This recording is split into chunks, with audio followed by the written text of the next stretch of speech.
Alright, magandang araw po sa lahat. Good morning, good evening, or good afternoon saan ka man ngayon. It's been a while since my last vlog or video. Yeah, sabi pa nga nila, change is the only constant in this life, and it can be particularly unforgiving, specifically in the corporate world. No, so recently the controversy of the 43-year longest running noontime show has shed light on some harsh realities that many of us had tend to overlook. No, ito lang naman ang 5 eye-opening realizations mula sa pangyayaring ito at ilan sa mga mahalagang mga aral para sa mga empleyado tulad ng marami kabilang na mga virtual assistants kumbaga at mga freelancers at mga aspiring professionals. So number 1 is no one is indispensable. Kumbaga walang sino man ang hindi pwedeng palitan.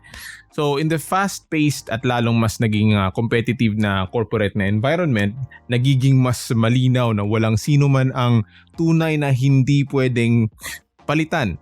Dati namang ganito ang katotohanan, reality po. Lalo na't lumalaganap ang AI, yung tinatawag natin na the rise of artificial intelligence. So regardless of your experience or length of your tenure kumbaga sa isang kumpanya, the arrival of a new management, may mga pagbabago, bagong leadership, bagong management, it can swiftly lead to your replacement. And ang malinaw na katotohanan ito ay nagpapaalala sa atin o sa akin personally na kailangan natin na magpatuloy sa pag-improve ng ating mga skills, yung upskill kumbaga. We are to remain adaptable and embrace change. So rather than viewing it as a ruthless kumbaga thing, we should consider becoming rigorous in our aspirations and actions to succeed in this dynamic corporate employee landscape. So number 2, never fall for any company that says we are family. It's just very subjective. Kumbaga this is only yung realizations ko. This is only based on my experiences, and these have been proven true to me. I'm not saying it's gonna be true for you or it will apply to you. Ito lang yung ito lang yung take ko sa pangyayari sa kumbaga yung noontime show nga na Itbulaga. So yung number 2 realization ko is never fall for any company that says we are family, or I'd like to call it the illusion of family in the workplace. Now, I'm not saying na hindi wag mong mahalin yung trabaho mo, okay? But what I'm saying is, it's enticing to believe that a company can become, a second family, kumbaga. But the reality is different. Okay? Companies are primarily driven by profits and results. Okay, dami kong kakilala even in some of the biggest companies na sobra dekada nung nasa ganitong malaking kumpanya. Hindi ko na i-mention kung ano yung mga companies na ganito. Pero natanggal, o di ba? Dahil may panibagong management. And they look into things, nag-audit sila and maybe they are yung tawag nila right sizing or downsizing. Okay? But bottom line is there's no such thing as family in the workplace or in the corporate world. At least for me. And as I've mentioned, companies are primarily driven by profits and results. But as the role implies, kumbaga bilang isang worker or empleyado or employee, an employee is only as good as the profit an employer or a company or business can make out of the services you offer them. Ang isang empleyado ay employed para magtrabaho. You are or we're hired for the talent you have or the talent and the skills you've acquired for your employer to make use of. Pero ito lang, once you no longer serve their purpose, we are easily discarded. Kumbaga, while you're in this quote, I've heard this from I don't know, I forgot. While you're in, you're a cast, but once you're out, you're a pest. Isa ka ng peste. So para sa akin, this highlights the importance of understanding the transient nature of our roles as employees. So it is crucial to strike a balance between commitment and maintaining a realistic perspective sa corporate world. So that's number 2. Number 3, no one has ever really become rich working 8 to 5. Or 9 to 6. Marami pa nga dyan graveyard shift. So naranasan ko rin mag-graveyard shift for almost 10 years or even until now. So relying solely on employment as a means to achieve the true wealth is a fallacy.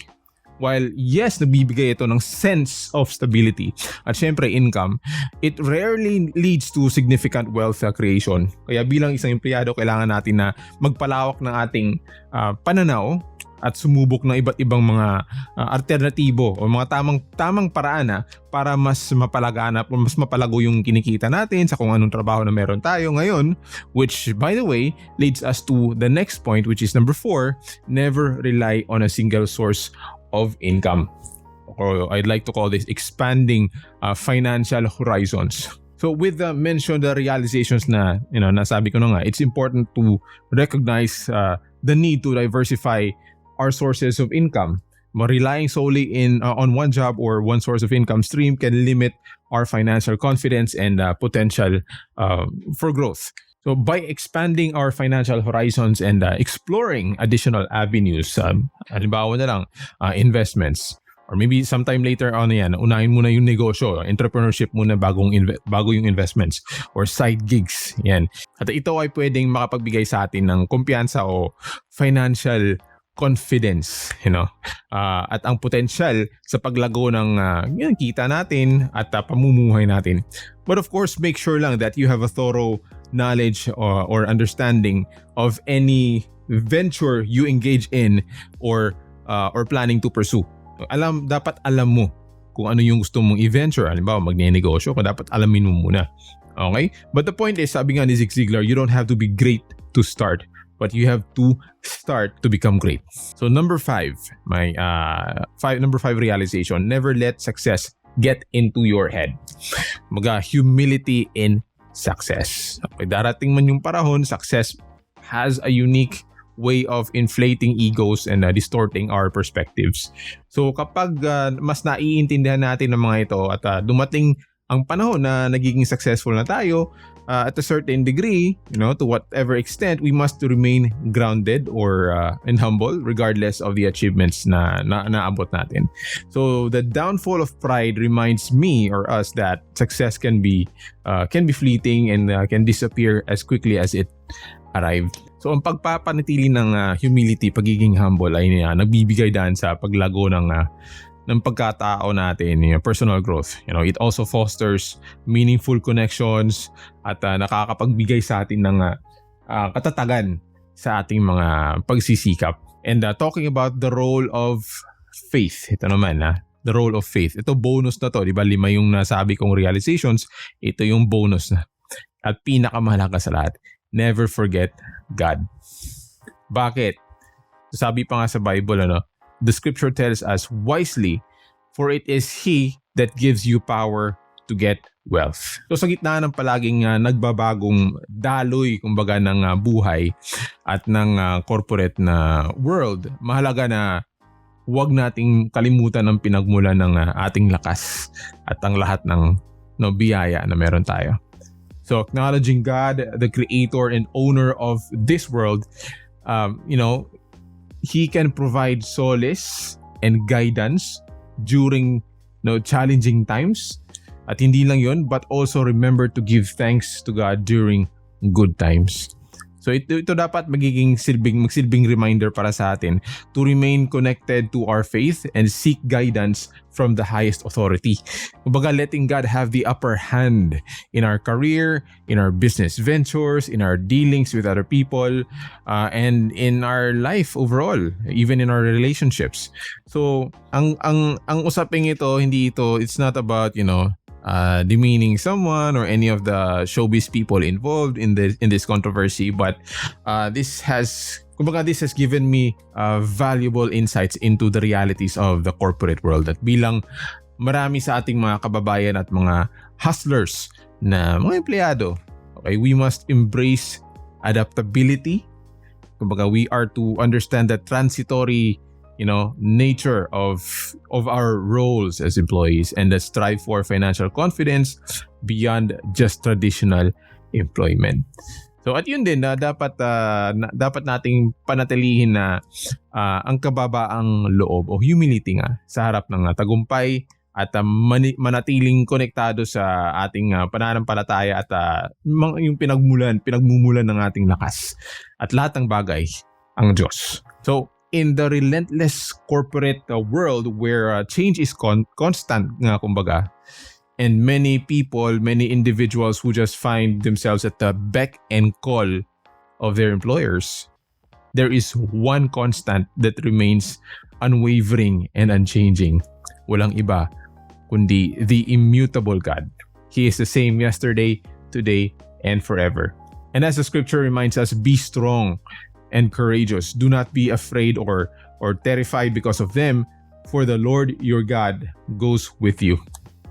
He will never leave you nor forsake you. Sabi yan sa Deuteronomy 31 verse 6. Kaya kailangan pagtibayan natin ang loob natin dahil sa harap ng kawalan at kawalan ng katiyakan or uncertainties, kumbaga, we can find comfort and confidence in the unchanging presence of God who walks alongside us, providing, guidance and support. So these realizations will empower us. It should empower us to navigate the ever-changing corporate landscape with resilience and wisdom, ensuring a more prosperous and fulfilling careers or businesses. And so again, my 5 realizations on the EB na lang, EB controversy. Number 1 is no one is indispensable. Walang sino man ang hindi pwedeng palitan kahit kailan. Number 2, never fall for any company that says we are family or the illusion of family in the workplace. Number 3, no one has ever become rich working just 8 to 5 or 9 to 6. Number 4, never rely on a single source of income. Number 5, never let success get into your head. So wag magmayabang kahit sa anong level of success na nararating natin. And the bonus, last and pinakamahalaga sa lahat, never forget God. For it is He that gives you power to get wealth. So I hope may natutunan po tayo dito sa short video na to. Hindi ko alam kung short to. Pero anyway, just my realizations, and I hope na makatulong ito. And if you think na nakatulong ito sa iyo, don't forget to go ahead and share this to anyone whom you want to make an impact with. And once again, my name is Brian, and don't forget that if you want a better life tomorrow, it is better for you to start working smarter on it today. Talk to you again soon.